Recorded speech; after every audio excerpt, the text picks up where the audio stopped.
Good afternoon, everybody. I'd like to begin by thanking Tess and her colleagues for organising this conference and for inviting me to speak to you on this important topic of the psychological pressures experienced by patients and their families when diagnosed with PKD.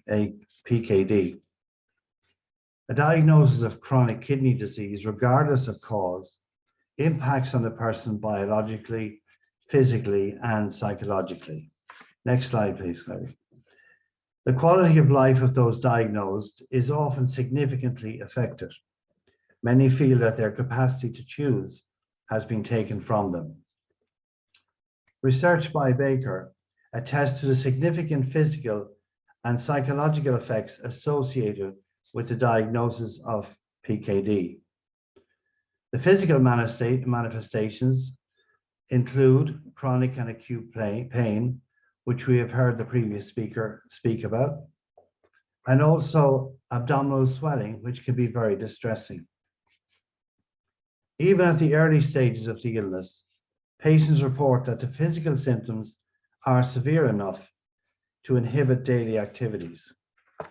The nature of the illness means that there can be significant psychological pressures and issues for patients and families to confront. While there is greater awareness now of the emotional and psychological issues people face, this is often underestimated with the reported experience of patients. Research shows that the emotional impact of a diagnosis can be significant, either because people have witnessed the effects of PKD in a close relative, or in sporadic cases due to the unexpected nature of the diagnosis. For example, in a study by Sims, concluded that people diagnosed with PKD often experience significant diminution in quality of life. And this is due not only to the clinical burden, but also to the impact that this chronic progressive disease has on personal and family life. While the principal impact of the diagnosis is on the individual, the wider family is also affected. For example, roles within a family may have to be altered. And also, it should be remembered that while the physical effects of the diagnosis can be seen, often the psychological effects remain hidden. While this group, like all kidney patients, will be well cared for and catered for physically, are there particular psychological and emotional issues that this group face? In this presentation, I would like to briefly outline some of the significant psychological stressors, interrelated yet separate, associated with this diagnosis. This is not an exhaustive list, but some of the more common stresses attested to by patients, their family, and research. In addition, I want to outline some avenues of support that can be accessed to alleviate some of the emotional and psychological stress experienced by this cohort of patients and their families. Next slide, please. Uncertainty is an issue that all of us have difficulty dealing with. We all prefer to know and to be certain, rather than not to know and feel uncertain. Uncertainty is an issue for anyone diagnosed with chronic kidney disease, but particularly those with PKD. The nature of the condition fuels uncertainty. People can live for many years in the knowledge they have the condition. However, kidney function may not begin to decline until the patient is in their 30s or 40s or perhaps later. During those years, they may have watched other members of their family with the condition and know that this is the future that awaits them. The disease will progress, and there is absolutely nothing they can do to stop it. When this will happen is unknown, increasing the patient's sense of uncertainty. Bentley summarizes this uncertainty very well when he says the uncertain age of presentation, which may make it difficult for patients and their families to predict the likely age of onset and progression to end-stage renal failure. This leaves the patient and the family in the unsettling situation of being certain about the outcome, but uncertain about the timing. Quality of life. Another contributor to psychological stress is the impact the diagnosis has on the patient's quality of life. For example, research shows that 88% of patients suffered physical symptoms, including pain, fatigue, and general malaise. For many, the level of pain is such that it impacts significantly on their capacity to work and exercise, which will have a significant impact on their quality of life.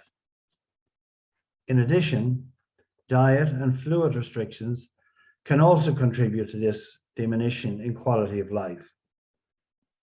This piece of research also showed that while healthcare professionals are much more aware of the emotional and psychological impact of the diagnosis, they can underestimate the far-reaching impact it has on the patient's quality of life and well-being. Loss is a common factor and frequent companion in all our lives. This loss often takes the form of grieving. For those diagnosed with PKD, this grieving is for the loss of the lives they hope to lead or the dreams they had, which may now have to be shelved. Patients describe loss in relation to having children, life expectancy, a healthy life, and valued activities. The decision to have children is a very personal one. For people diagnosed with PKD, the decision to have children is more complex. Those diagnosed with PKD, as we know, have a 50% risk of passing on the gene to children. Let me give you two examples of how this decision impacted on two particular patients, where not only was loss an issue, but attached to it were feelings of guilt. I was referred a patient with PKD. His mother had the illness and died when he was in his late teens. 4 of his siblings had also inherited the gene. 2 were on dialysis, 1 had been transplanted, and the 4th had died. He and his wife discussed the risks of having a child, fearful of passing on the gene, and decided not to have children. While this was a joint decision, he was left with feelings of loss and guilt. Many counseling hours were spent dealing with these two emotional issues. Loss in terms of the dream he and his wife had to have a family, and guilt that even though it was a joint decision, he felt he had disappointed his wife and let her down. In the second clinical example, feelings of guilt expressed themselves in a different way. I was referred a middle-aged man with PKD. He was referred by his consultant as he declined to go in the transplant pool. He and his wife had 1 child who had inherited the gene. The patient felt guilty that he was responsible for his now adult children's condition. Because of that guilt, he convinced himself he did not deserve a transplant and therefore refused to put himself forward for the transplant pool. A period of counseling helped him reach a point where he could make an informal decision, conscious of the psychological stresses he felt. In another study, 62% of patients felt guilty about passing on the gene to their children. Within a clinical setting, it is important that this issue be explored in order to avoid unnecessary psychological stress. It is important that those affected by PKD will need to be shown great sensitivity and will need to receive genetic counseling about the risks of passing on the affected gene to their children. Anxiety is another common response. We become anxious if we feel under threat or when we are faced with a major change in our life. Anxiety is a normal reaction. However, if we continue to feel anxious once the threat or change has passed, then it becomes a problem. Within a clinical setting, this can become problematic, as it can lead to behavioral change that may alter relationships with healthcare professionals and the family, and can even lead to non-compliance with medical treatment. In a piece of research by Perez Dominguez, showed that patients with PKD had a higher prevalence of symptoms of anxiety and depression than in the general population, regardless of whether or not they were having dialysis treatment. Depression, which can be a common response to anyone diagnosed with chronic kidney disease, is associated with a sense of loss that many patients experience when faced with renal failure, since they lose autonomy, their physical health deteriorates, and watch as their family and occupational roles are altered. Another study confirmed Perez Dominguez's conclusion that kidney disease-related loss is a strong contributor to depression. Inconsistencies in care can also contribute to a patient's anxiety. This is not universal, but where it happens, it increases the patient's anxiety. Its two principal manifestations are long periods between hospital appointments, and in some cases, insufficient or inaccurate information. A diagnosis of PKD and the trajectory to the illness often impacts on the wider family. This is well understood, but often there are few structures, if any, in place to support the family. Some of the issues that affect the family are as follows. Role changes. If a patient is the breadwinner, but due to their condition can no longer continue in this role, then this ushers in a change in the family dynamic. This can be a time when many people are economically productive. The resultant loss of job and income can cause an economic burden, which then has to be shouldered by other members of the family. The person diagnosed can be left with feelings of frustration, a sense of powerlessness, and in some cases can trigger depression. One of the traps the family can fall into is doing too much for the person diagnosed. This, of course, is done with the intention of being supportive, and very often is appreciated as such. But if overdone, it can contribute to a patient's sense of helplessness or of feeling useless. If this persists in the long term, it can lead to family members feeling resentful that the patient is not doing enough for themselves. Let me illustrate this with a clinical example. I was referred the wife of a patient with PKD. She was devoted to him, did everything for him, would not let him do anything in the house, insisting that he relax, watch TV, and rest. As time passed, she noticed he was becoming more agitated and frustrated, and would at times become quite angry, particularly if he tried to do something and she stopped him. She then became resentful and complained that she did so much for him and he wasn't appreciating it.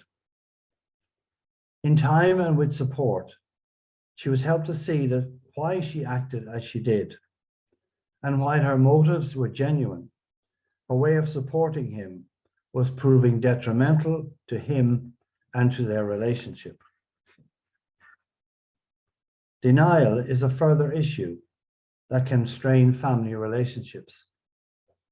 Some patients, in order not to feel overwhelmed by the psychological stress they experience, choose to deny that anything is wrong. It's all a big mistake. I'll ignore it and it will go away. This expression of denial, while of some benefit in the short term, is not a long-term solution. The family response may be to persuade the patient of the folly of their belief. And the tension between the two perspectives strains relationships within the family. However, in some cases, the family can collude with the patient's denial, and the consequences of such a strategy can be significant.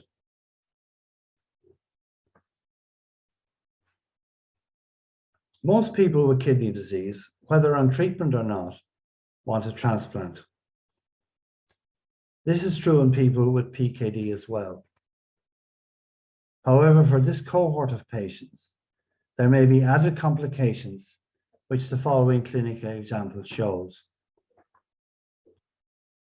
I was referred a female patient, single, with PKD. She was on dialysis, CAPD, worked full-time, and managed her condition quite successfully. However, over a period of time, her kidneys started to grow, leading to abdominal swelling that sometimes provoked awkward questions from some of her friends and work colleagues. A distant relative came forward to offer a kidney. Given that this disease is inherited, before this relative would be considered for transplant, tests had to be carried out to rule out that the disease was present. This was an anxious time for the patient. A complication then arose when the consultant said that he would have to remove her 2 kidneys, then wait a few months before the live donor transplant could go ahead. During this time, the patient would require hemodialysis. This was something she had neither considered nor wanted, as she felt it would significantly affect her life and raise the question of whether she could continue working or not. In addition, the fact that there was a time lag, she feared something might happen to the donor during this period. However, studies show that patients with PKD who are transplanted have excellent graft survival rates. I would now like to turn to some avenues of support. It is important to remember that while psychological and emotional stress is part and parcel of this diagnosis, the degree to which this psychological stress impacts on the patient and the family will differ. Some may only experience mild psychological stress, punctuated with higher stress levels when complications occur, while others may experience longer and more concentrated psychological stress that may require professional intervention, for example, through individual counseling or group therapy. In offering some pathways of support, while relevant to all with the condition, there is no one-size-fits-all.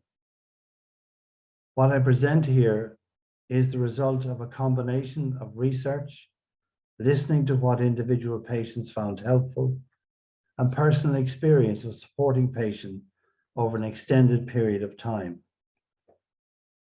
It is important to note that what I present may be more appropriate for those who experience mild or moderate emotional and psychological symptoms.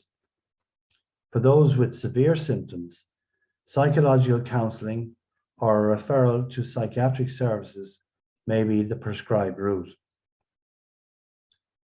Support can come in many forms. For the purpose of this presentation, I would like to divide it into organizational, clinical and professional, and personal, which I prefer to call empowerment. At an organizational level, there are a number of organizations who can offer support both to the individual and the family. For example, in the UK, there is the PKD charity, which supports patients with PKD. On a broader front, many renal units have kidney patient associations, which offer support to all renal patients, including those diagnosed with PKD.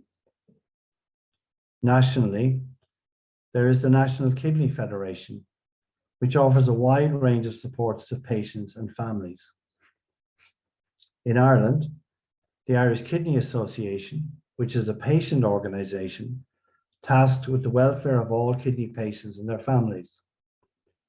This it does by providing counselling and social work services, exercise through sport, and campaigning on behalf of patient interests.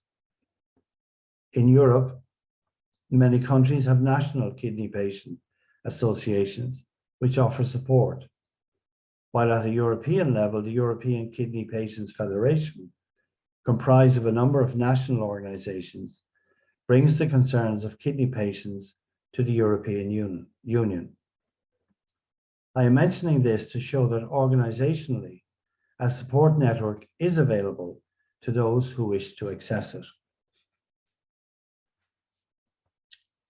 Recent years have seen closer cooperation between healthcare professionals and the availability of psychological support for patients. However, this support, while important and necessary, is often restricted to the patient and excludes the family. This is something that needs to be addressed, as the impact of this diagnosis, as you know, is not confined just to the person diagnosed. A number of renal units have access to psychological support through the Department of Psychology in their respective hospital. However, this is not true in all hospitals. Some renal units employ their own counsellor, psychotherapist, or psychologist, whose task it is to support patients when psychological difficulties occur. For patient support organisations, the provision of psychological support is seen as essential. They will therefore employ a professional to fulfill this role. Notably, this provision of psychological support is available to patients and family members. Empowerment. Empowerment, which could be translated as "what can I do for myself?" presents itself in many ways. Here are some examples. Encouragement. The first point to consider is that while you may be the individual with the condition, you are part of a much wider group. Therefore, when appropriate or needed, reach out to those who will support you. This can be invaluable, especially during those times of difficulty, which are inevitable with this condition. Engage in outside goals that can improve your quality of life and stimulate emotional wellness. How often are we told of the value and importance of exercise in our lives? An exercise regime can promote emotional wellness. However, it can be hard to motivate oneself to engage in some exercise. Some organisations, like the Irish Kidney Association, have regular get-togethers with patients and family members, encouraging exercise through various sports, which also has the advantage of bringing people together to offer mutual support in a relaxed way. Practicing mindfulness is another form of looking after yourself. Mindfulness has, in my experience, in supporting patients, it has many benefits. An internet search provides plenty of information on mindfulness if you feel this would be helpful to you. Learning more about your treatment can also be beneficial and can lead to you taking a more active part in your treatment. The result, according to research by Morris and Jones, is better outcomes and improve quality of life. Importantly, this also results in the patient feeling they have some control, something many patients feel they lose, which Auer describes as, once you know you can make a difference, you are no longer helpless. To listen is an art, but one that is worth developing. Listening is not primarily about providing answers or solving problems, but rather about giving you space to talk. What many patients have told me is that often all they want is someone to listen to them. What many want to talk about is their fears and anxieties.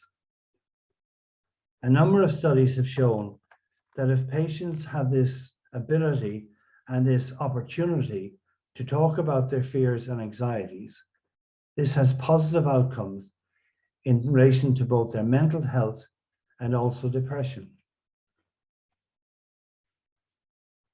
Finally, many patients diagnosed with a chronic condition like PKD feel that all choices have been taken from them. However, this is untrue. In reality, the most important choice remains with you.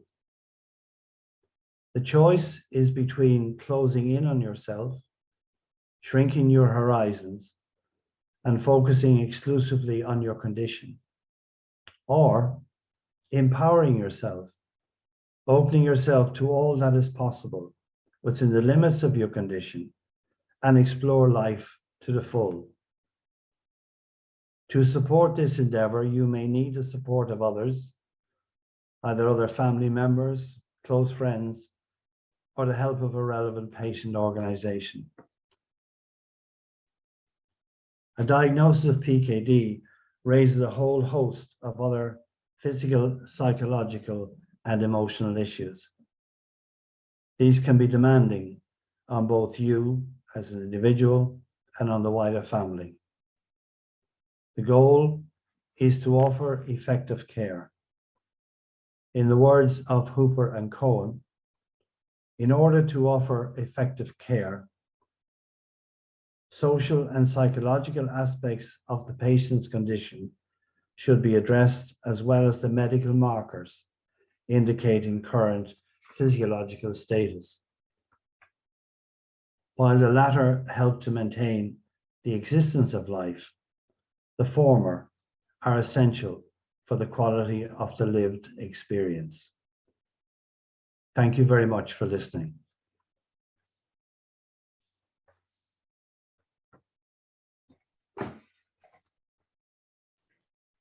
Thank you very much, Mike, for that talk.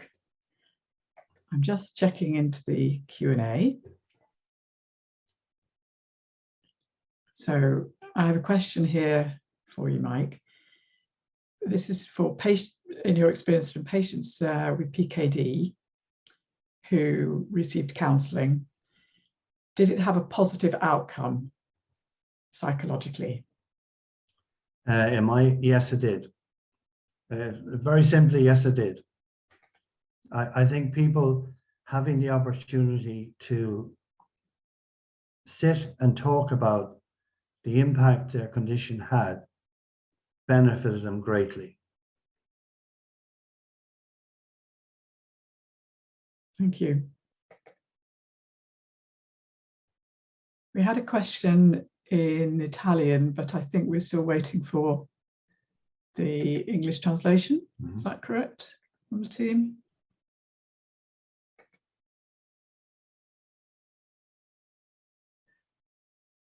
Ah, yes, we're just waiting for that one. In the meantime, do any colleagues on the call from the PKD patient groups or the kidney patient groups have any questions for Mike? This is an opportunity to raise them in the time. Uwe. Yeah, Mike, thank you much for your very valuable presentation. I fully agree. It's quite difficult for patients with psychological problems to find somebody, an expert or even to speak with a partner about the disease. That's maybe sometimes difficult. Mhm. And on the other hand, we always recommend to go to the patient group meetings, to go to churches. There's so many possibilities where you can have somebody listening to you, because listening is a very important thing.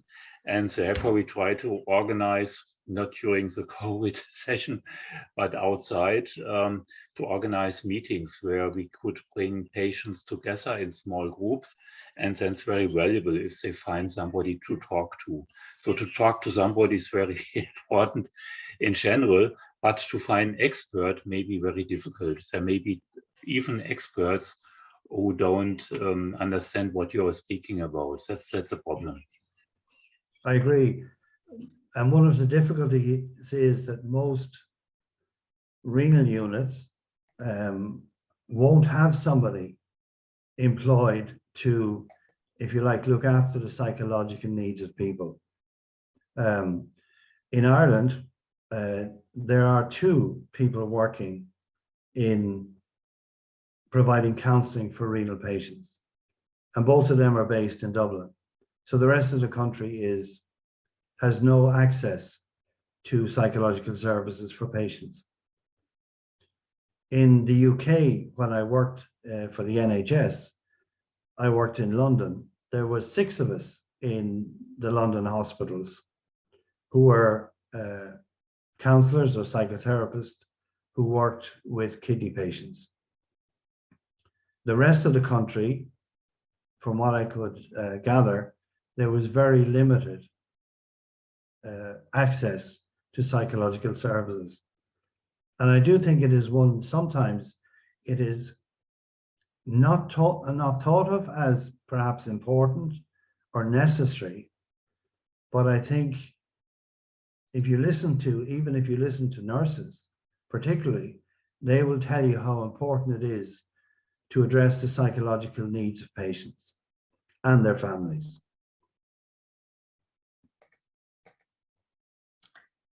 Yes, thank you, Mike. I think it's safe to say that it is a neglected area of care for kidney patients and PKD patients, and something that we as patient organisations who represent patients should be actively campaigning for it to be part of the care pathway and reimbursed properly.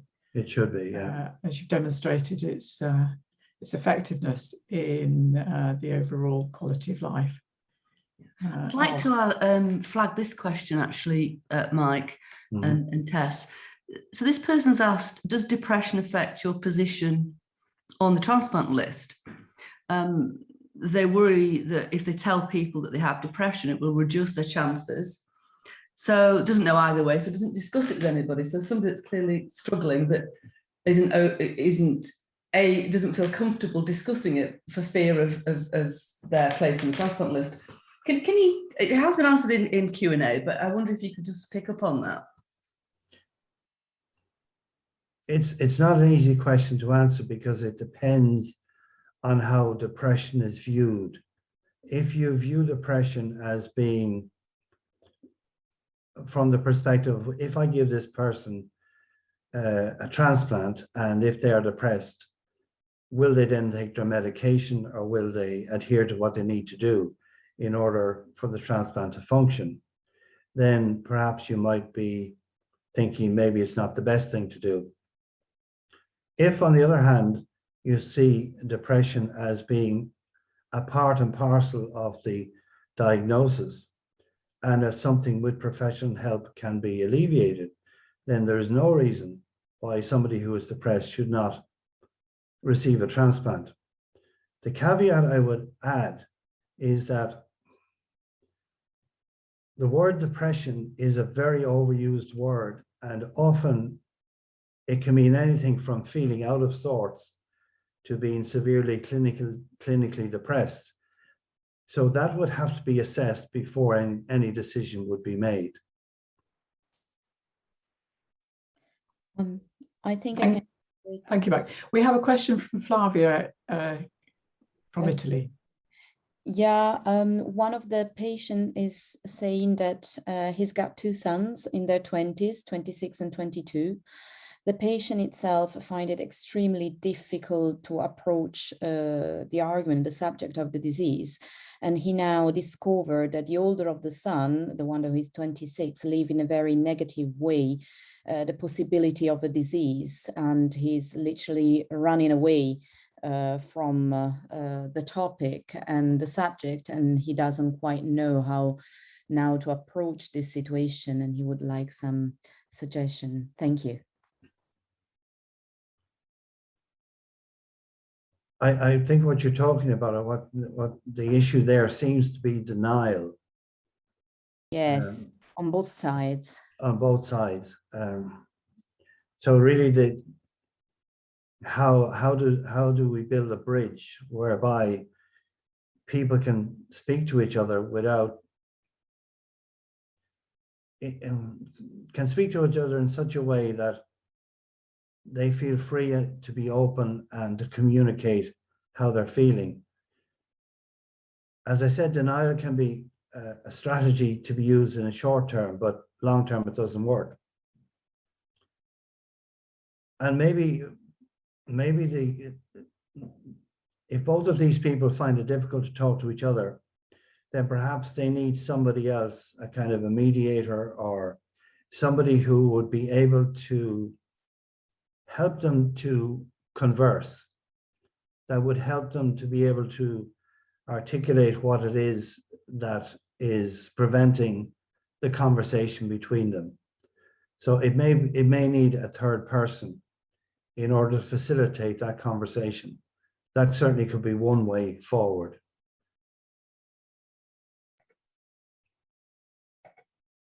Now that sounds like a very good strategy, actually, to use an intermediary to assist in the conversation and approaching the denial. Just checking for any more Q&A.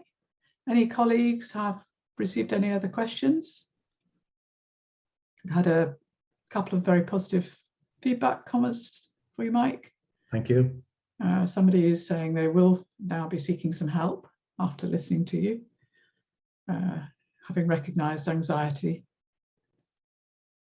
So, yeah, well, anxiety is something that's very common, and something that needs to be addressed, because it can make life very difficult, unnecessarily so. Mike, I'd like to ask, you mentioned earlier about some families overdoing their support for PKD patients. Within the UK community, we do have quite a few people that often comment that they don't get any support. In fact, they have family members who almost sort of underplay it, you know, sort of dismiss it, and so that seems to be. I'm not sure how common it is, but it is something that comes up quite often. Absolutely, you're going to get family responses from overdoing it to doing nothing, and anywhere along that continuum. And again, it's about a conversation. It's about having a conversation whereby the family can express their anxieties, perhaps, and their difficulties, and that the patient can express their needs and see where the two can meet. Sometimes what happens is that families can turn over all the patient's needs to the medical team and expect them to work it out and sort them out. And what is overlooked there, obviously, is the fact that family support is very important and very necessary. But unfortunately, as what you just said there, Jane, some families don't support in the way they need to.